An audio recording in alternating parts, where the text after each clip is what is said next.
ఎవరి దగ్గర ఉంది సెట్?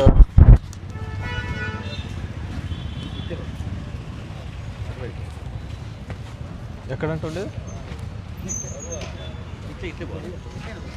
ఇట్లే కదా.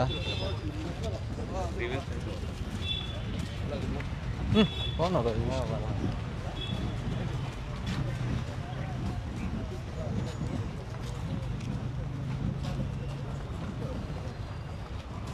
1039.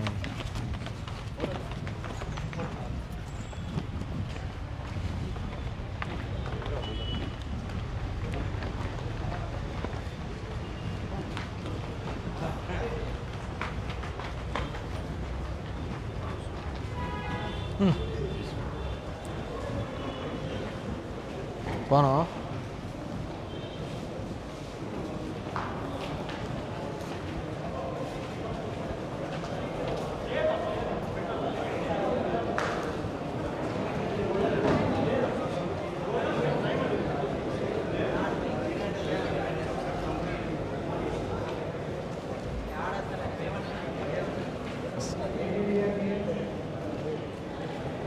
ఏం కామ్రేడ్స్, ఏదాని గురించి బాగా అలసిపోయారు మీరు కూడా? నీతో పాలు పంచుకున్నా, అలసిపోయా. బాగున్నావునా? తప్పకుండా బాగున్నావు వద్దనా? వస్తా. లేడా కలెక్టర్ రాలేదా?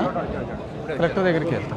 ఏమన్నా ఎప్పుడు రమ్మంటాడు వస్తాను చెప్తా. ముందు నేను ఆడ అడ్జస్ట్ చేసి. బాగున్నారా? బాగున్నారు.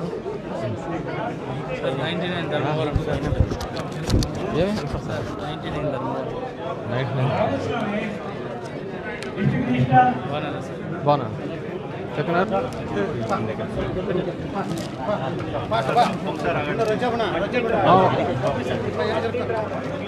నమస్తే.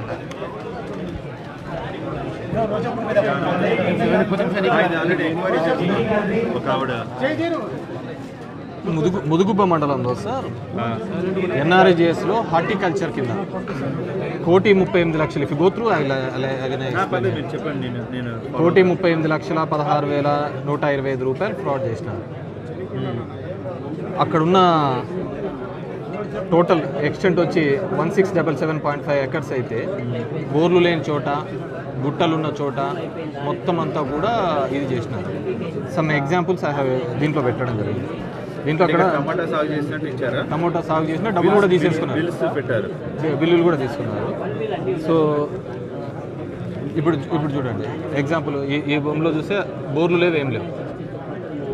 దీనికి ఆల్రెడీ తీసేసుకున్నారు. ఇది ఎప్పుడు జరిగింది? ఈ మధ్య కాలంలో, ఈ ఇయర్లో. నేను ఆర్టీఏ ద్వారా ఇన్ఫర్మేషన్ తీసుకున్న బెనిఫిషియరీ లిస్ట్ అది.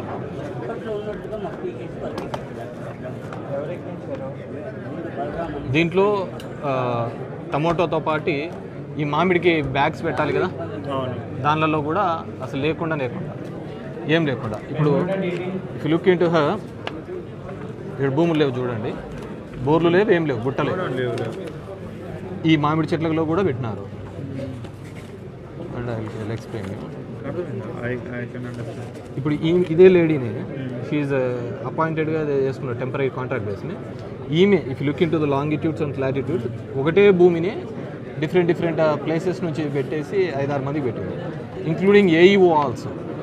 ఏఈఓ సొంత కుటుంబ సభ్యులు కూడా పెట్టుకున్నాడు. దెర్ ఇస్ నో ల్యాండ్ అన్నమాట. అండ్ అక్కడ ఏం జరిగిందంటే, ప్రియాంక అని చెప్పేసి జొన్నకొత్తపల్లిలో ఒక Priyanka, I didn't mention, Priyanka Jonnakothapalli అనే ఆర్బీకేలో షీఈ్ వర్కింగ్. ఆమెనే దొరిగిల్లు అనే చోట, ఇప్పుడు highest it happened in Dorigillu panchayat. I have given in the complaint also. ఆ దొరిగిల్లులో వాళ్ళకి సంబంధం లేకుండా, అక్కడ ఆర్బీకేకి సంబంధం లేకుండా ఈమెపై రికార్డ్ చేసి మొత్తం చేయడం జరిగింది.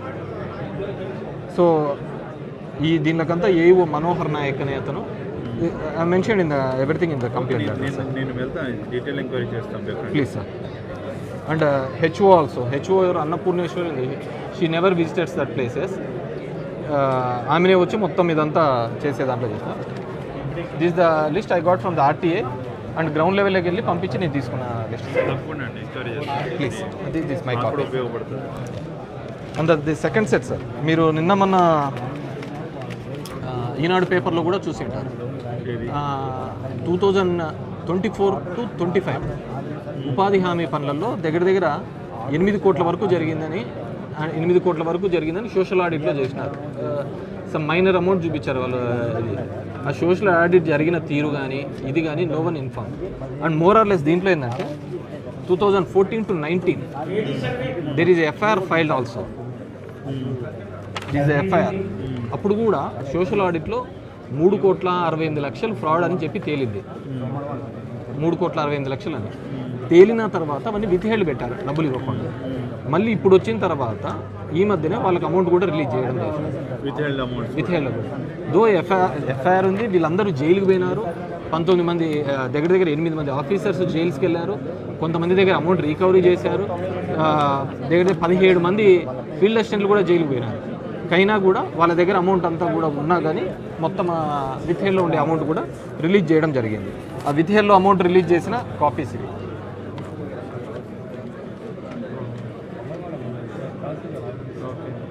అండ్ దీనిలో ఎక్కడే కానీ వీళ్ళు పని చేసిన దాఖలాలే లేవు. ఇది పీడీ డ్వామా అకౌంట్లోకి కొన్ని డబ్బులు పడినాయి. There is no memo, there is no GO from the government of India or from government of AP to PD డ్వామాలోకి వేయాలని చెప్పేసి వెండర్ అనే దాని మీద గతంలో 14 to 19 వెండర్ అనే కాన్సెప్ట్ లేదు సార్. అప్పుడంతా కూడా ఇండివిజువల్ వర్క్ చేసేదే ఉండే. వెండర్ 2021లో వచ్చింది వెండర్. వెన్ ఆర్బీకేసీవి కట్టేటప్పుడు 14 to 19లో వెండర్ అనే కాన్సెప్ట్. బట్ వెండర్ అనే కాన్సెప్ట్ పాత బిల్స్ని కూడా ఇది వేయడం జరిగింది. అంటే దీని తర్వాత ఏమైనా సోషల్ ఆడిట్లో డ్రాప్ అయి ఉండొచ్చు కదా. సోషల్ ఆడిట్లోనే ఇది తేలినేది. మేబీ తర్వాత సబ్సిక్వెంట్ ఎంక్వైరీలో వాళ్ళ nothing. I don't think to my knowledge there is nothing like that. ఎందుకంటే పీడీ డ్రామా విల్ బి అంటే దీంట్లో రెండు ఉన్నాయి సార్, డ్వామా అండ్ డిఆర్డిఏ. వీళ్ళిద్దరు బోర్డ్స్లో ఈ అమౌంట్ డిఆర్డిఏ ద్వారా పడింది. ఇది హార్టికల్చర్. ఇది కూడా పండ్ల తోటలేనా? పండ్ల తోటలే. అప్పుడు కూడా పండ్ల తోటలే. ఇప్పుడు ఆధారాలు ఉండవు మన దగ్గర. But case reason those list also is available. Beneficial list ఇచ్చిన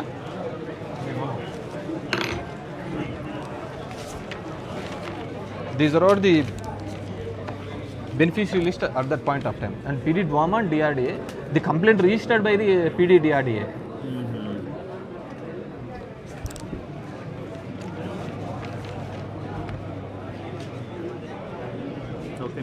And 3 crores.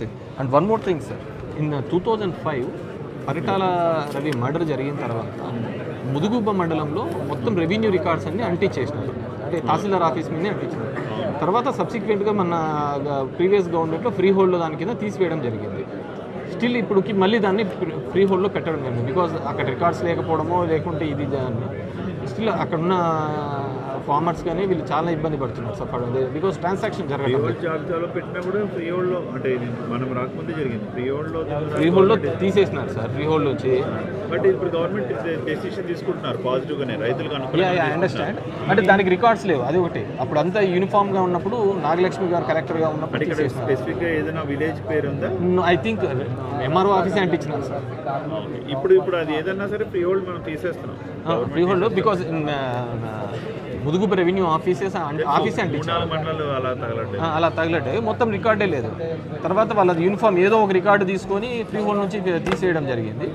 మళ్ళీ ఇప్పుడు ఆ ఫ్రీజ్ ఏదో ఉంది సార్. ప్లీజ్ తీస్తాం. ఫ్రీజింగ్ అది గవర్నమెంట్ డెసిషన్ బట్ మనం బికాస్ ఫేజ్ వైస్ జరుగుతుంది కాబట్టి ఇన్ ఎనీ ఫేజ్ ప్లీజ్ ఇది ఉంటే గవర్నమెంట్ కన్సర్న్ కూడా తీసుకొని పోయి వాళ్ళతో సీరియస్ మ్యాటర్స్ వీళ్ళు enquiry in details. This also sir FIR అయిపోయిన తర్వాత ఈ వెండర్ బేస్డ్ అనేది లేనే లేదు. అది రెండు ఇంపార్టెంట్ మీరు చెప్పినవి. Please go through sir. And Priyanka అనే ఆమె మొత్తం అన్ని చేస్తే యూ హ్యావ్ నోటెడ్. లేదు వీళ్ళు ఒకవేళ మీరు చెప్పిన నిజమైతే క్రిమినల్ కేసు కూడా పెడతాం అమ్మాయి మీద. ఉద్యోగం నుంచి కూడా పీకేస్తాం. Please whoever responsible in this complete fraud. Thank you. Nice meeting you. ఏనా బాగున్నావా సార్? నమస్తే. బాగున్నావా? నమస్తే సార్. ఏమన్నా బాగున్నావా? బాగున్నా బాగున్నా అట్లా నవ్వుతూ ఉండాలి హ్యాపీ లైఫ్లో. ఏమంతా బాగున్నావా నమస్తే సార్. నమస్తే. ఏమి ఇంకే సార్ కూలీలకు డబ్బులు 3 నెలలు అయినా పర్లేదు.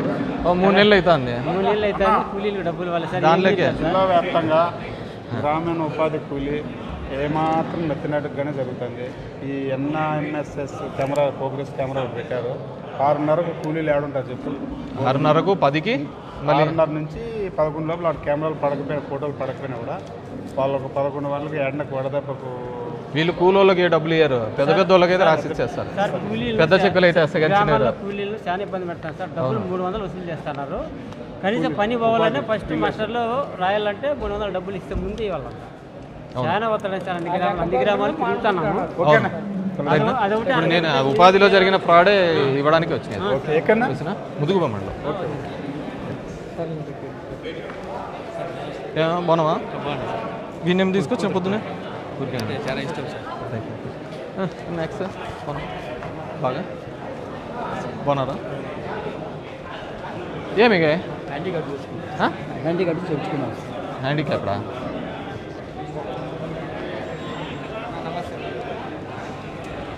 ఏ మనోజ్ ఎక్కడ ప్రెస్ బయట అన్నా?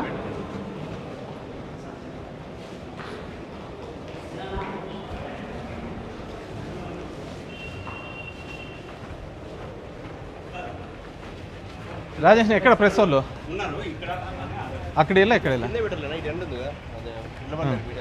ఆడే పెడదామా?